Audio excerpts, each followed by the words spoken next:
এই পাশের বাড়ির ভাই ভাবি প্রতিদিন ঝগড়া করে, ওনাদের সমস্যাটা কি তুমি কি কিছু জানো? শোনো, ঝগড়া করলে ভালোবাসা বাড়ে, যত বেশি ঝগড়া করবে তত ভালোবাসা মজবুত হবে। বলো কি তাই নাকি? কিন্তু তুমি তো আমার সাথে ঝগড়া করো না, সরাসরি বেলুন দিয়ে পিটাও। আরে বোকা, আমাদের ভালোবাসা অনেক মজবুত, দেখো না তোমাকে বেলুন দিয়ে পিটাই, বেলুন ভাঙে না। এই টুম্পা, কই তুমি? তাড়াতাড়ি খাইতে দাও, দোকানে যাবো তো।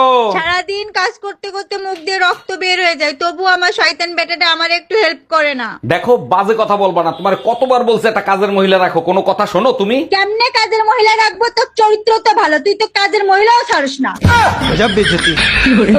অরুণ ভাই, আজকে হোটেলে বসে আমার জামাইরে নাকি আপনি অপমান করছেন। আর ভাবি বললেন না, সকালে আমার হোটেলে আইসে নাস্তা নিতে, সেখানে বসে আমার সাথে মাস্তানি করে। আপনি তো জানেন ও লোকটা সুবিধার না, এখন যদি আপনার কোনো ক্ষতি করে দেয়। যে পারে না সকালে বউরে দিয়ে নাস্তা বানাইতে, সে আমার বাল ফালাইবে। আচ্ছা ভাবি, আপনারা নাকি 12 ভাই বোন, ঘটনা কি সত্যি নাকি? অরুণ ভাই, আপনি ঠিকই শুনছেন, 8 বোন আর 4 ভাই আমরা। ছেলে হোক মেয়ে হোক, দুটি সন্তানই যথেষ্ট। আপনার বাবা মা এতগুলো বাচ্চা নিল, আপনি কিছু বলতে পারলেন না? অরুণ ভাই, আমার বলার কোনো সুযোগ ছিল না, কারণ আমি সবার শেষে হইছি। শোনা, আমার বিয়ে হইলো, বিয়ের পর যদি তোমার ফ্যামিলি না মাইনে না, তুমি কি করবা? আঙ্গর ফ্যামিলি যদি তোমার নাই মেনে নেয়, অন্য এক জায়গায় আমি বিয়া করব। তাও আমি বিয়া করবই।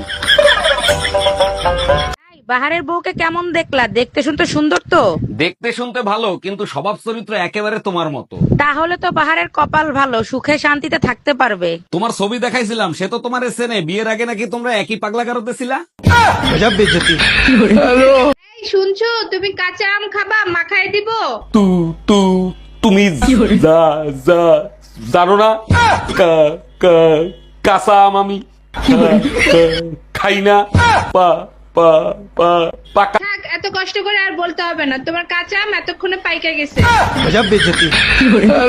শোনো, বাসা আসার সময় হলদি নিয়ে এসো, হলদি শেষ হয়ে গেছে। 1 সপ্তাহ আগে 1 কেজি হলদি আনছি, হলদি শেষ হলো কি করে? হলদি শেষ হবে না তো কি হবে? ডাক্তার বলছে প্রতিদিন 4 চামচ করে হলদি খাইতে। আরে গাগুয়া, হলদি না হেলদি খাইতে বলছে।